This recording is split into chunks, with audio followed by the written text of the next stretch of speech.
Welcome to the update. I'm Michelle Stevenson. The Treasurer admits that China's economic slowdown and a softening labour market is starting to have an impact on government coffers. Jim Chalmers has delivered a major economic statement in Parliament, setting the scene for next month's mid-year budget update. But he says he's still optimistic about the future. Even with very substantial progress in the aggregate numbers, we know that doesn't always translate to how people are faring or feeling day to day.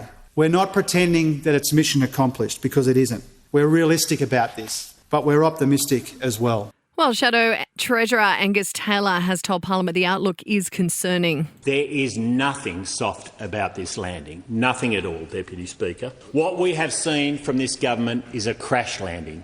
The fact is that after nearly 3 years of this government, Australians are poorer. Australians are poorer, Deputy Speaker, and that's what happens under Labor government. The private sector are being urged to assess their digital defences. Private schools, nursing homes and real estate agencies are just some of the Aussie businesses being targeted by cyber criminals, often in ransomware attacks. While a new report from the nation's digital spy agency warns the financial cost of being hacked is increasing for smaller operators. US Ambassador Kevin Rudd says his team has spent the last year preparing to work pretty closely with Donald Trump's new administration. In his first public remarks since Trump's election, the former PM says he's ready to engage with the Republican team. And Cody Simpson is returning to the stage, this time making his Australian musical theatre debut. The former swimmer joining Opera Australia's Harbourside production of Guys and Dolls as Sky Masterton. Sport and entertainment are next. To sport, and Cricket Australia bosses are confident the crowds for the West Test will be strong and surpass the 80,000 mark who witnessed the first test at Perth Stadium between Australia and India 6 years ago.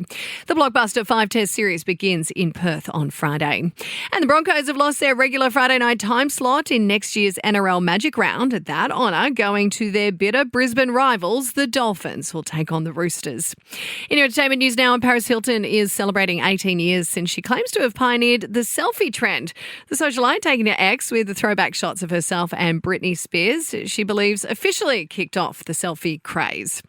The cast of the Wicked movie almost looked a lot different. It's been revealed that Lady Gaga and Shawn Mendes were both in the mix for lead roles.